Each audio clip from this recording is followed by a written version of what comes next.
अपने परिवार की चिंता है। एक मिनट सुन लेते। जिस दिन मैंने जुबान खोल दी ना, और जिस दिन मैंने सारी बातें कह दी, उस दिन ये घर से बाहर नहीं निकल सके। लोगों में जाना 25 गांव किए थे, और उन 25 गांव में जिस तरह से लोगों का रिस्पॉन्स था, उससे पूरे प्रदेश में एक मैसेज गया कि बड़ौदा विधानसभा क्षेत्र के लोगों ने अब की बार एक नया निर्णय लिया है कि हम बीजेपी और कांग्रेस और इन जयचंदों को इस विधानसभा से बाहर का रास्ता दिखाएंगे, और फिर से चौधरी देवीलाल की नीतियों में अपनी आस्था व्यक्त करके इंडियन नेशनल लोकदल पार्टी के प्रत्याशी को बहुमत के साथ जिता करके भेजेंगे। कल भी आपने जागसी गांव का प्रोग्राम देखा होगा, और जागसी गांव के अंदर जिस तरह से युवाओं का एक उत्साह था, जिस ढंग से युवाओं ने 3 घंटे लगातार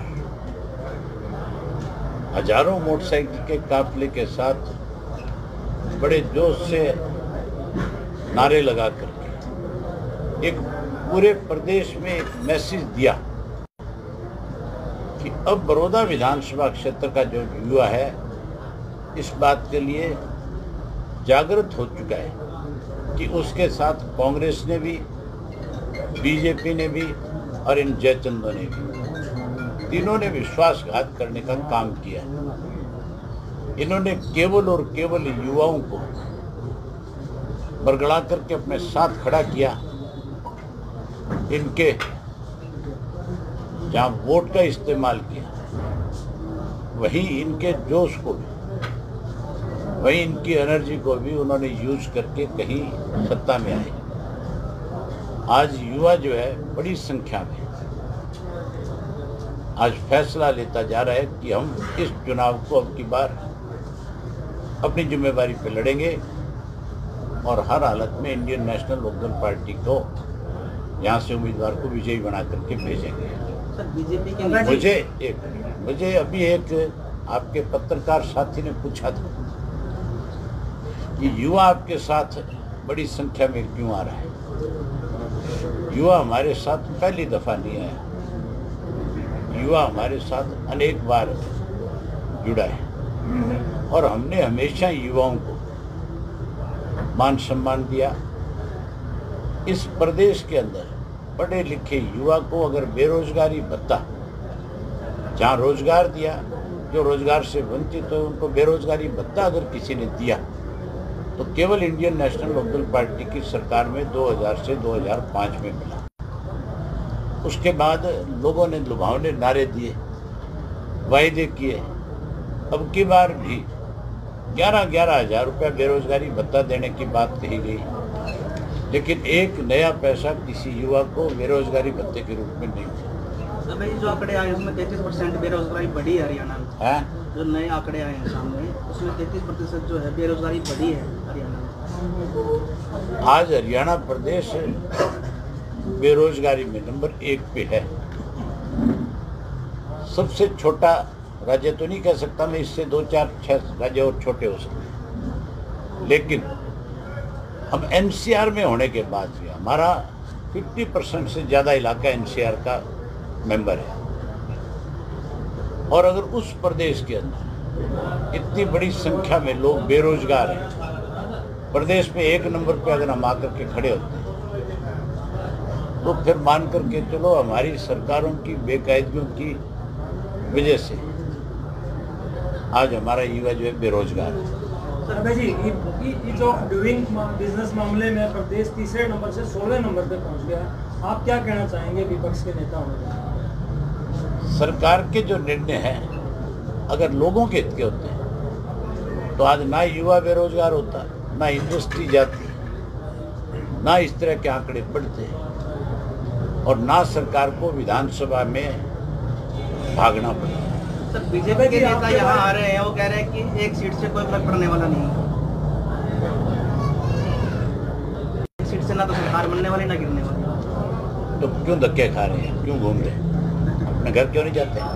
बाबा जी आप कहते हो कि वो कहते हैं कि कोई फर्क नहीं पड़ता, तो फिर भाटिया को आज 2 महीने हो गए यहाँ पड़े हुए हैं, अपने घर जाए, क्या कर रहे हैं यहाँ पे? किस लिए एग्रीकल्चर मिनिस्टर को यहाँ इन्होंने प्रभारी बना करके लगा रखा? इसलिए ये जो है कभी बिजली मंत्री को भेजते हैं, कभी चौधरी अजय सिंह आते हैं, कभी कोई और दूसरे तीसरे लोग आते हैं। दिग्विजय चौटाला भी कुछ दिन पहले गोहाना पहुंचे थे विरोध हल्के में। उन्होंने कहा है कि इनेलो तो खत्म हो चुकी विरोध हल्के से, तो थोड़ा घना बात घना वाला काम है, क्योंकि पिछले चुनाव में भी 4000 के करीब वोट समझना है। वो बच्चा है अभी, मैं ना अपनी जबान नहीं खोलना चाहता, मुझे अपने परिवार की चिंता है। सर आप उनको 1 मिनट सुन लेते। जिस दिन मैंने जबान खोल दी ना, और जिस दिन मैंने सारी बातें कह दी, उस दिन ये घर से बाहर नहीं निकल सके। लोगों में जाना तो बहुत दूर की बात है, उन्हें उनकी औकात का पता नहीं होता, और मैं नहीं चाहता कि कोई बात मुझे मजबूर होकर के उनके बारे में कहनी पड़े। जिस दिन कह दी उस दिन बता दिया आपको कि तीनों चारों में से कोई आदमी तुम्हारा सामना नहीं कर पाए। आप कांग्रेस पार्टी को बीजेपी की टीम बता रहे हो, इस बड़ौदा क्या उपचुनाव में एक बार भी एक मंच पर नहीं। कैसे देखते हैं? सुनील जी एक करके दोनों पार्टियां जो है स्वार्थी है, दोनों लूटने में लगे हुए हैं। लुटेरे कभी इकट्ठे देखे आप? लुटेरे तो अलग अलग योजनाएं बनाते हैं लूटने, इनके तो एक दूसरे के माल पे भी नजर है। इन विचारों को फुर्सत प्रदेश के लोगों को लूटने से भी नहीं है। जिस दिन एक मंच पे आ जाएंगे उस दिन बड़ौदा विधानसभा क्षेत्र के लोग इनके कपड़े उतार लेंगे। जैसे पहले बीजेपी नंगे बदन प्रदर्शन किया करती थी सत्ता में आने से पहले, वैसे नंगे बदन लोग कर देंगे। सर तमाम नेता यहाँ पर आए, लेकिन दुष्यंत चौटाला अब तक एक बार भी हल्के का दौरा कर रही है। उचाना में जाया वो। तो भाई जी, जिस प्रकार से सरकार दावे करती है कि हर घर में, गरीब के घर में शौचालय बनाने की बात करती है, कल हमारी टीम एक सर्वे कर रही थी भूषाना गाँव में, वहाँ एक संतोष कुमारी का घर है जिसमें छह बच्चे हैं, जिसमें से 4 बेटियां हैं। उनके घर पल्ली अड़ा के अभी भी जो है शौचालय में वो यूज करते हैं। ऐसे हालात अभी भी हल्के में देखने को मिलते हैं। ऐसी सरकार के आप क्या कहेंगे? आपने जो सवाल पूछा है, हमारे प्रदेश का मुख्यमंत्री तो ये भी कहता है कि हमने शौचालय बना करके लोगों को कोरोना की बीमारी से बचा दिया। शर्म नहीं आती इन लोगों को इस तरह के बयान देते हैं। अब जी सुनने में यह है कि दूसरी पार्टी के कई बड़े नेता पार्टी छोड़ के इनेलो पार्टी जल्द ज्वाइन कर सकते हैं। सुनने में क्यों आया, ज्वाइन कर रहे हैं। बहुत हल्का से सर बड़ा सुनने में आ रहा है कि कुछ नेता जो है, आज मैं तेरे को बता दूं, सारे कांग्रेसी उसके घर जाके बैठ जाएंगे।